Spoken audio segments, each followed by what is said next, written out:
morning. Thank you for joining me today. Okay, starting in Genesis chapter 32, verse 13, through chapter 34, verse 31.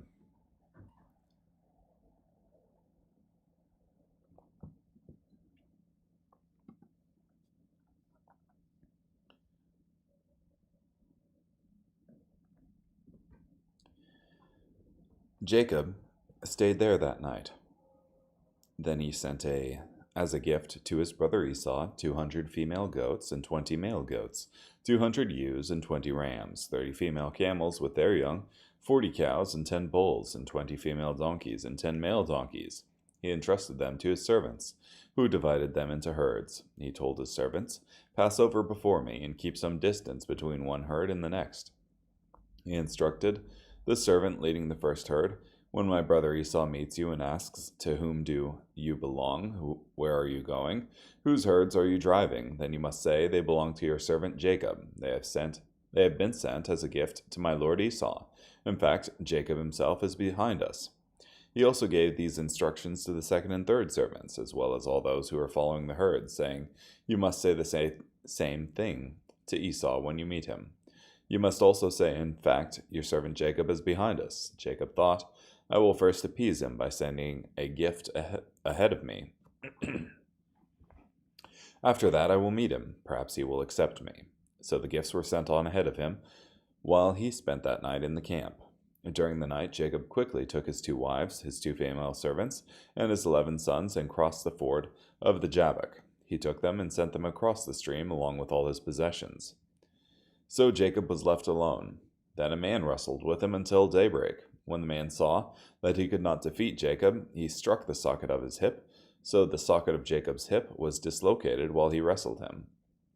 Then the man said, "Let me go, for the dawn is breaking." "I will not let you go," Jacob replied, "unless you bless me." The man asked him, "What is your name?" He answered, "Jacob." "No longer will your name be Jacob," the man told him, "but Israel, because you have fought with God and with men, and have prevailed." Then Jacob asked, "Please tell me your name." "Why do you ask my name?" the man replied. Then he blessed Jacob there. So Jacob named the place Peniel, explaining, "Certainly I have seen God face to face and have survived." The sun rose over him as he crossed over Peniel, but he was limping because of his hip. That is why, to this day, the Israelites do not eat the sinew which is attached to the socket of the hip, because he struck the socket of Jacob's hip near the attached sinew.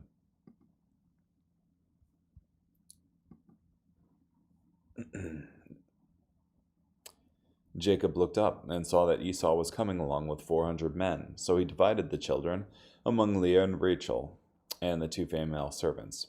He put the servants and their children in front, with Leah and her children behind them, and Rachel and Joseph behind them. But Jacob himself went on ahead of them, and he bowed toward the ground 7 times as he approached his brother. But Esau ran to meet him, embraced him, hugged his neck, and kissed him. Then they both wept. When Esau looked up and saw the women and the children, he asked, "Who are these people with you?" Jacob replied, "The children whom God has graciously given your servant." The female servants came forward with their children and bowed down. Then Leah came forward with her children, and they bowed down. Finally, Joseph and Rachel came forward and bowed down. Esau then asked, "What did you intend by sending all these herds to meet me?" Jacob replied, "To find favor in your sight, my lord." But Esau said, "I have plenty, my brother. Keep what belongs to you." "No, please take them," Jacob said. "If I have found favor in your sight, accept my gift from my hand. Now that I have seen your face and you have accepted me, it is as if I have seen the face of God. Please take my present that was brought to you, for God has been generous to me, and I have all I need." When Jacob urged him, he took it. Then Esau said, "Let's be on our way. I will go in front of you." But Jacob said to him, "My lord knows that the children are young, and that I have to look after the sheep and cattle that are nursing their young. If they are driven too hard for even a single day, all the animals will die. Let my lord go on ahead of his servant. I will travel more slowly, at the pace of the herds and the children, until I come to my lord at Seir." So Esau said, "Let me leave some of my men with you." "Why do that?" Jacob replied.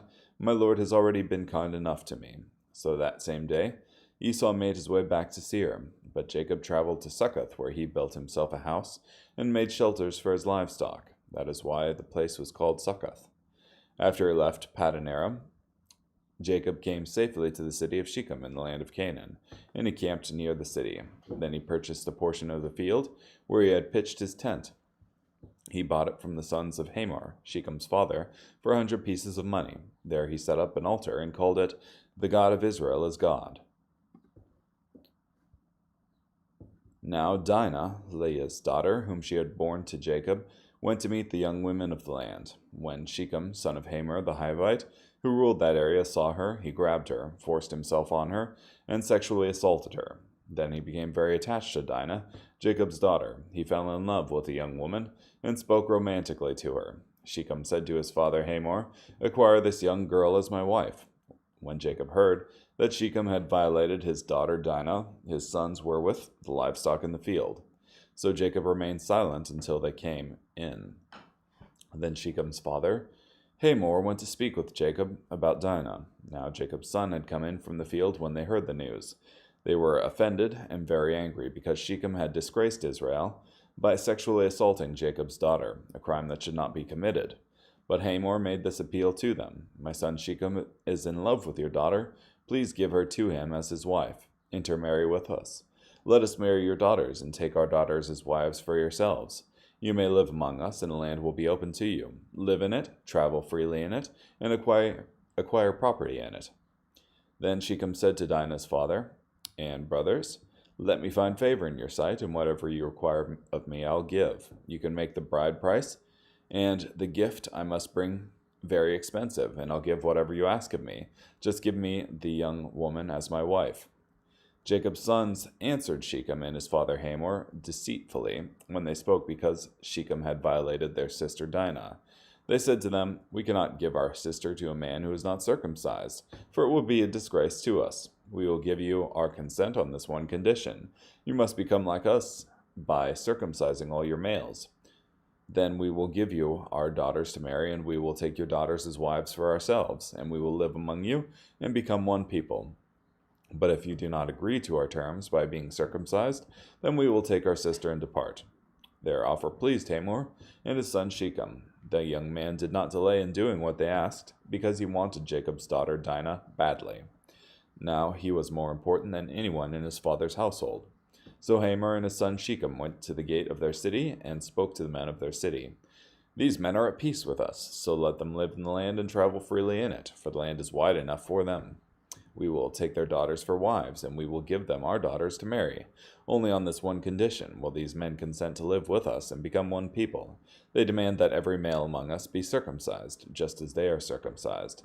If we do so, won't their livestock, their property, and all their animals become ours? So let's consent to their demand, so they will live among us." All the men who assembled at the city gate agreed with Hamor and his son Shechem. Every male who assembled at the city gate was circumcised. In 3 days, when they were still in pain, 2 of Jacob's sons, Simeon and Levi, Dinah's brothers, each took a sword and went to the unsuspecting city and slaughtered every male. They killed Hamor and his son Shechem with the sword, took Dinah from Shechem's house, and left. Jacob's sons killed them and looted the city because their sister had been violated. They took their flocks, herds, and donkeys, as well as everything in the city and in the surrounding fields. They captured as plunder all their wealth, all their little ones, and their wives, including everything in the houses. Then Jacob said to Simeon and Levi, "You have brought ruin on me by making me a foul odor among the inhabitants of the land, among the Canaanites and the Perizzites. I am few in number. They will join forces against me and attack me, and both I and my family will be destroyed." But Simeon and Levi replied, "Should he treat our sister like a common prostitute?" Whew.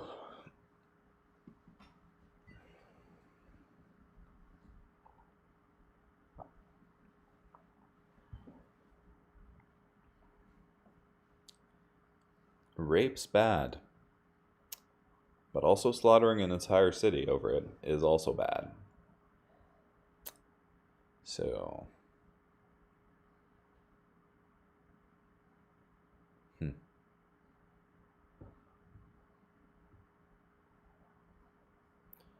took the city as plunder.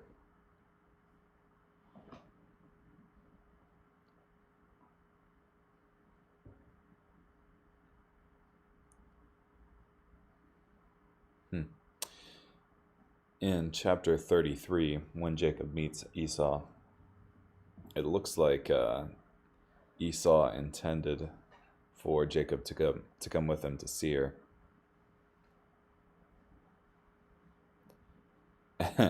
And Jacob intimated to Esau that he would come to Seir.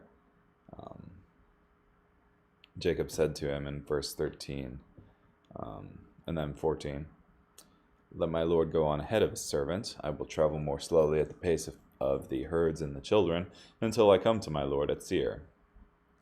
So it appears that there was still some suspicion/doubt on Jacob's behalf of Esau, his brother.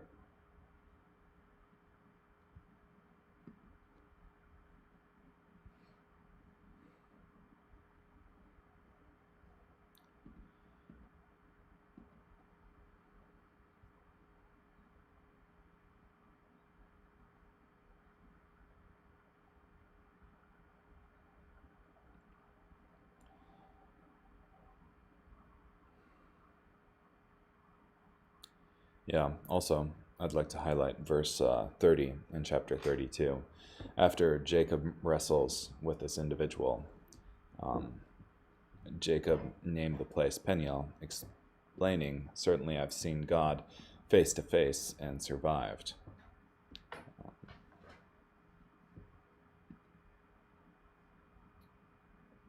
Peniel means facing God. So.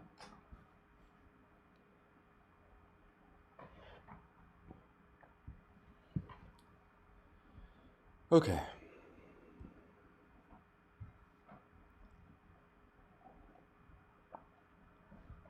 Let's continue. Matthew chapter 11, verse 7 through verse 30. While they were going away, Jesus began to speak to the crowd about John. "What did you go out into the wilderness to see? A reed shaken by the wind? What did you go out to see? A man dressed in fancy clothes? Look, those who wear fancy clothes are in the home of kings. What did you go out to see? A prophet? Yes, I tell you, and more than a prophet. This is the one whom it is written, 'Look, I am sending my messenger ahead of you, who will prepare your way before you.' I tell you the truth, among those born of women, no one has arisen greater than John the Baptist.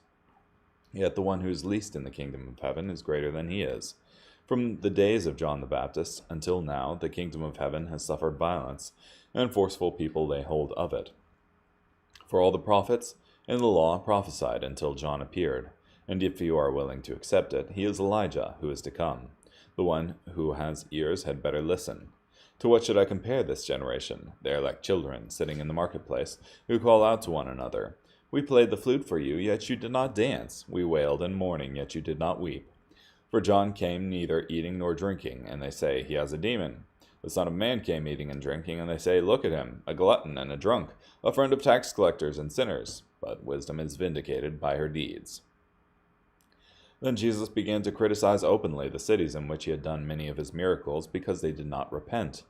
"Woe to you, Chorazin! Woe to you, Bethsaida! If the miracles done in you had been done in Tyre and Sidon, they would have repented long ago in sackcloth and ashes. But I tell you, it will be more bearable for Tyre and Sidon on the day of judgment than for you.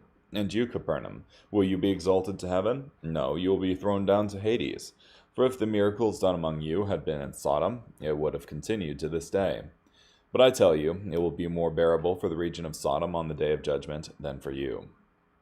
At that time Jesus said, "I praise you, Father, Lord of heaven and earth, because you have hidden these things from the wise and intelligent, and revealed them to little children. Yes, Father, for this was your gracious will. All things have been handed over to me by my Father, and no one knows the Son except the Father, and no one knows the Father except the Son, and anyone to whom the Son decides to reveal him.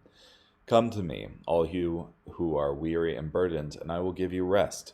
Take my yoke on you, and learn from me, because I am gentle and humble in heart, and you will find rest for your souls. For my yoke is easy to bear, and my load is not hard to carry." That's pretty awesome. That Jesus' yoke is easy, and he's gentle and humble in heart.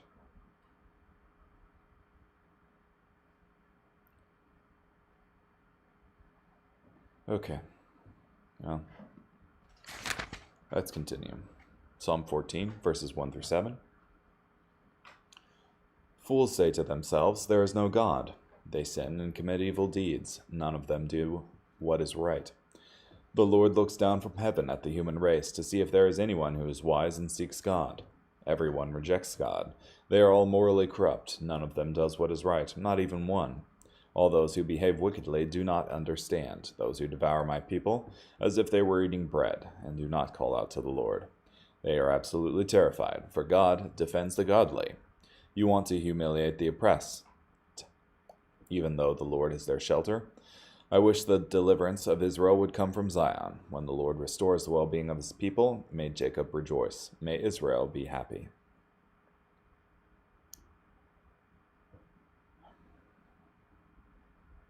Yeah. So here we have an instance of what's said in Romans 3:23, "For all have sinned and fallen short of the glory of God," and Psalm chapter 14, verse 3. Everyone rejects God. They are all morally corrupt. None of them does what is right, not even one. So,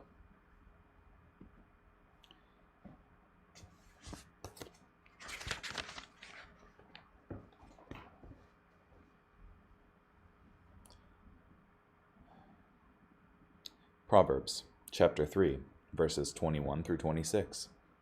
My child, do not let them escape from your sight. Safeguard sound wisdom and discretion. So they will give life to you, and grace to adorn your neck. Then you will walk on your way with security, and you will not stumble. When you lie down, you will not be filled with fear. When you lie down, your sleep will be pleasant. You will not be afraid of sudden disaster, or when destruction overtakes the wicked. For the Lord will be the source of your confidence, and he will guard your foot from being caught in a trap.